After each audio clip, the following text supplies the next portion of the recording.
C'est cool. Bah ça va, écoute. En pleine promo. Ouais, rentrée des classes. Le nouvel album sort dans 2 jours, C'est ça. le 28 août. Ouais. L'album s'appelle La vie électrique, qui sortira après du coup Regarde le ciel. Ouais. Et qui est un album qui. Alors j'ai juste. Pas tout cassé, mais je cité un peu la scène dans votre hôtel, dans une chambre un peu secrète, où il y a plein de magazines lui un peu partout. Ouais. C'est le matin, vous venez de vous réveiller. Ouais. Et vous enchaînez, comme je disais, de la promo pour cet album, et on va parler justement de cet album. Et cet album, ce qui est plutôt cool, c'est que c'est vraiment la continuité, selon moi, du premier, qui était sorti il y a 2 ans, et qui apporte beaucoup plus de touches. Donc on va parler de la musique d'Aline, on va parler aussi de votre producteur qui est un peu particulier.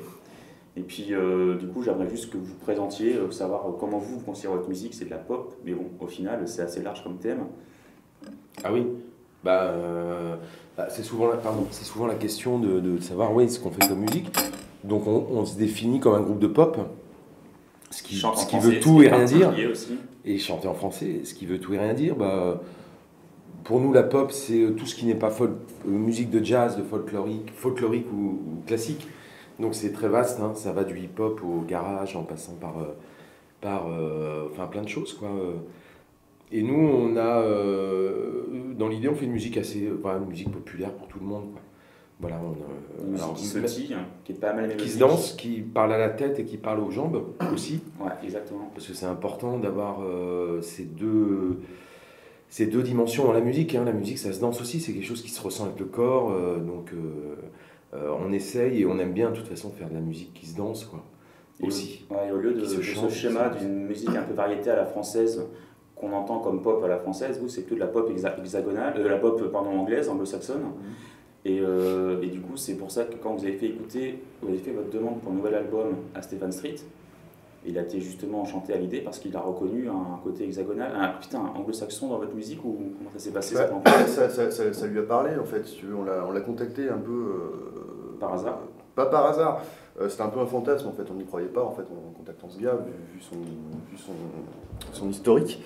On lui a envoyé un lien du premier album et effectivement ça lui a parlé, il s'est reconnu dans le son du premier album, il nous a répondu le lendemain, ce qui nous a surpris. Et il nous a mis en connexion avec son agent le surlendemain et il a même écrit à Pias, en fait, on n'était pas encore en signature chez Pias, pour leur dire de signer Aline parce qu'il voulait faire le disque en fait. Parce que Stephen Street, c'est le producteur des Smiths, c'est le producteur de Blur, copain de Morrissey, de Graham Coxon avec Blur, etc. Un copain de Morrissey, plus trop, mais ouais, je pense effectivement. Mais Morrissey n'a pas de copain, il faut savoir. Ouais. C'est un homme qui n'a pas d'amis. Il n'a que des fans. Il a que des fans, mais il n'a pas d'amis. C'est ce qui est horrible, pathétique quand même. Mais non, c'est un peu un rêve de gosse. Tu sais, tu fais une wishlist, une shortlist de ce que des gens avec qui tu voudrais bosser, puis on l'a, comme dit Arnaud, on l'a mis un peu sans y croire. Tu sais, un peu comme une blague ou un. Voilà, donc, après, à partir du moment où ça se fait, on est un peu incrédule, tu vois, on se dit merde, putain, va falloir. On s'est retrouvés comme des cons quand on a vu qu'on allait bosser avec lui, on s'est dit merde, genre il va falloir assurer, il va falloir être prêt. Et au moment où vous avez fait la demande, vous avez déjà justement les titres qui étaient écrits, composés. Ouais, une grosse partie. Il ne restait plus qu'à les enregistrer en studio. Une grosse partie. Ouais, mais quasiment tout était fait, il manquait peut-être 2-3 trucs, mais on a beaucoup bossé en amont pour faire des pré-prod, donc assez travaillé. Donc quand on lui a envoyé le matériel pour de dire ce qu'on va enregistrer, ça ressemblait déjà, c'était très construit, il y avait déjà les ambiances, il y avait quasiment tout, ce qui l'a aussi rassuré parce qu'on n'avait pas beaucoup de temps, on a eu 10 jours pour enregistrer, donc il fallait vraiment être vraiment prêt, quoi. Ouais, c'est un titre par jour, quoi. Plus que ça. Plus on était à 3 titres jours. 10 jours pour 13 titres, c'est chaud, quoi. C'est chaud, donc on a énormément bossé en amont, genre on s'est tapé un mois de répète quotidien, genre 4-5 heures par jour, on est arrivé au cordeau, quoi. Qu'est-ce qu'il apporte, Stephen Street, à cet album? Il y a une touche justement anglaise Ouais, je pense que comme beaucoup de producteurs de cette génération, parce que c'est un mec qui est quand même âgé, il a une bonne cinquantaine d'années bien tassé, tu vois, et puis comme beaucoup de producteurs anglo-saxons, il privilégie le son du groupe, ce qui émane du groupe, ce que génère le groupe, et il enregistre, il fait rec. Et ce qui l'intéresse, lui, c'est de savoir comment sonne Aline. Et il n'a pas dans l'idée de changer le son ou de faire sonner comme ci ou comme ça. Il nous a dit, moi je veux que vous sonniez comme Aline. Voilà. Vous sonnez Aline, vous jouez, vous branchez vos amplis, vos guitares, vos effets, et puis vous jouez. Et moi j'enregistre, et on voit ce qui se passe. Donc il n'y a pas d'apport Il n'a pas bouleversé le son d'Ali. Ouais, il bouleverse pas, il est vraiment respectueux du truc, et ça sonne très live. Il y a aussi, ça c'est très, très anglais, c'est-à-dire que bah, vous jouez, quoi. Moi je veux entendre un groupe qui joue. Donc on a joué live, hein. L'album est assez live en fait, dans le son. Il est vrai que La Vie électrique, on récupère vraiment l'ADN qui a fait le succès d'Aline au premier album. Ouais, c'est un peu la suite de Je bois. Mais avec des choses en plus, il y a plus de couleurs, plus de liberté. Déjà, je pense, parce que je l'ai un peu écouté justement, mais le temps de bien macérer les paroles, ça parle plus forcément du groupe, d'histoire du groupe et surtout de toi, j'imagine. Ça parle vraiment d'autres choses, il y a d'autres thématiques et des histoires qui sont totalement étrangères à la vie du groupe. Oui, c'est plus ouvert. Et entre parenthèses, ça se passe comment? Parce que lui, c'est un anglais, il parle français?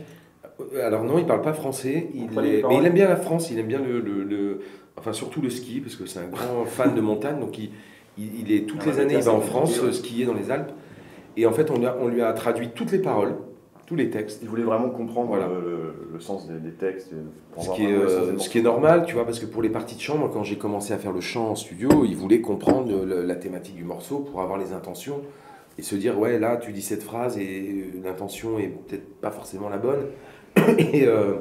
Et donc on lui a tout traduit et il a fait l'effort. Au final, c'est lui qui a fait peut-être l'effort de comprendre le français que l'inverse. Enfin, et il était très content, très friand de comprendre. Ouais, et dès qu'il pouvait nous parler en français ou placer des mots en français, il le faisait parce qu'il était.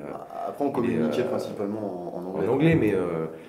Parce que si je ne me trompe pas, en plus, c'est que c'est la première fois qu'un groupe français travaille avec lui.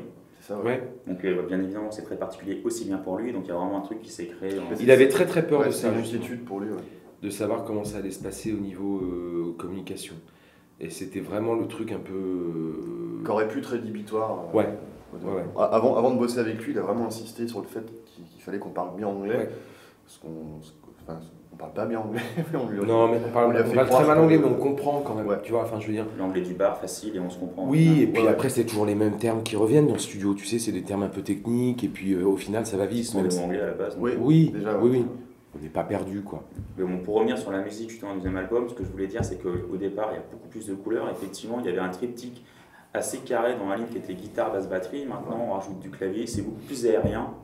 Donc du coup, en l'espace de 2 ans, il y avait forcément cette envie, cette rassurance que si Stéphane Street dit « Ok les mecs, votre musique, elle évolue, c'est quand même plutôt cool », mais comment ça s'est passé cette évolution, cette envie d'aller vraiment sur une ouverture de sonorité beaucoup plus aérienne qu'avant?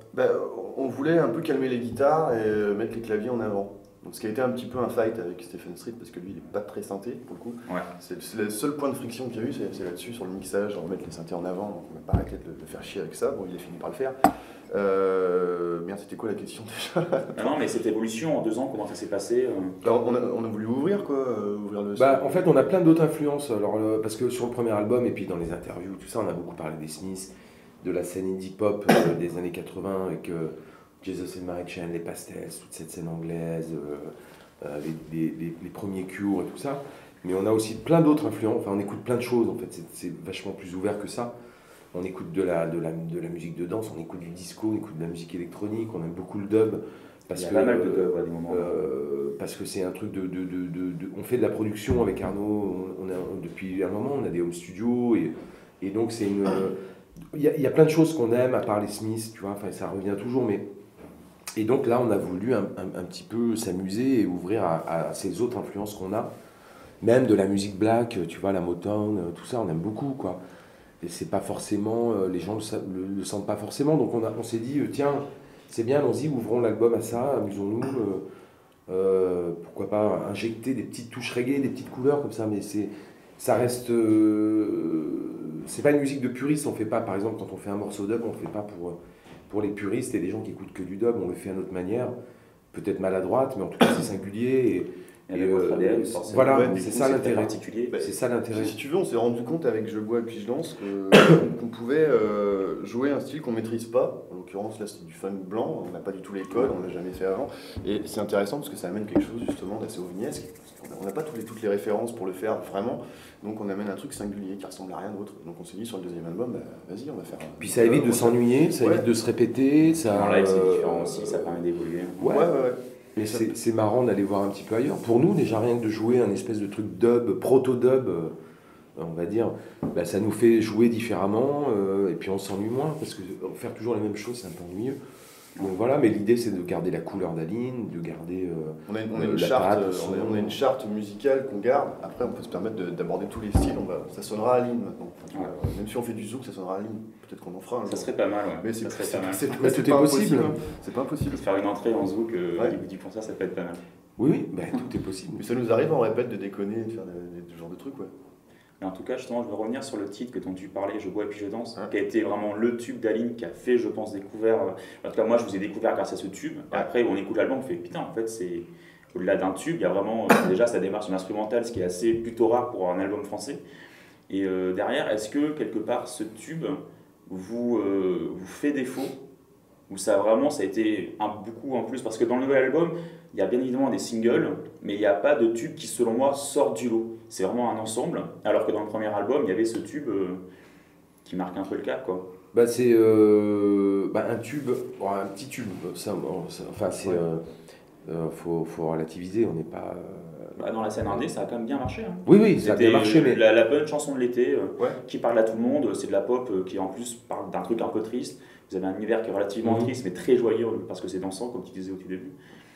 Je bois puis je danse, en plus c'est un morceau qui est vraiment venu à la fin du processus d'écriture de l'album, qui n'était même pas forcément... qui devait pas forcément être sur l'album. C'est ça qui est marrant. Pas le mettre, quoi. Et puis les tubes, tu sais, tu te dis, tiens, on va faire ça parce que ça va marcher et tout.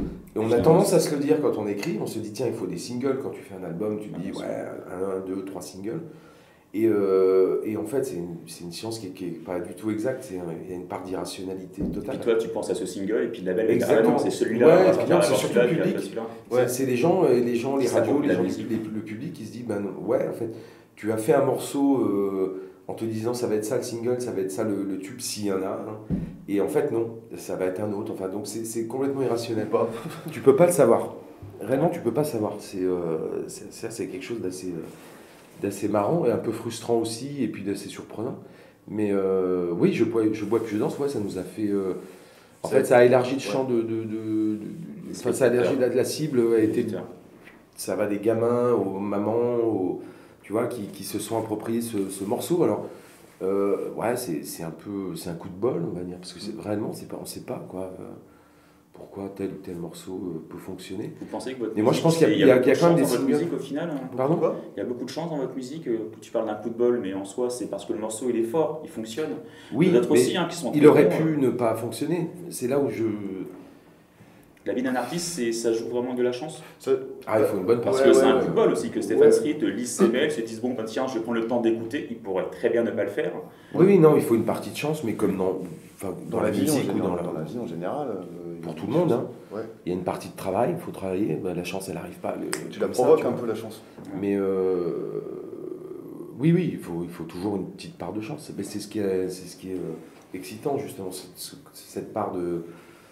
On ne sait pas quoi. D'imprévisible.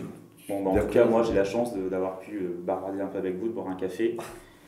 On se retrouve dans 2 jours pour l'écoute du album. Vendredi. On se retrouve aussi le 8 octobre, c'est ça, à la Cigale pour la release party.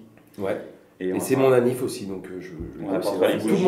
On apportera les bougies, on répétera la chanson. Ouais, non, c'est pas pour le gâteau, mais c'est pour faire la fête. On apportera des cadeaux, t'inquiète. Bon, ça roule. Bon, je vous remercie et dans 2 jours, bon courage. Merci. Ciao.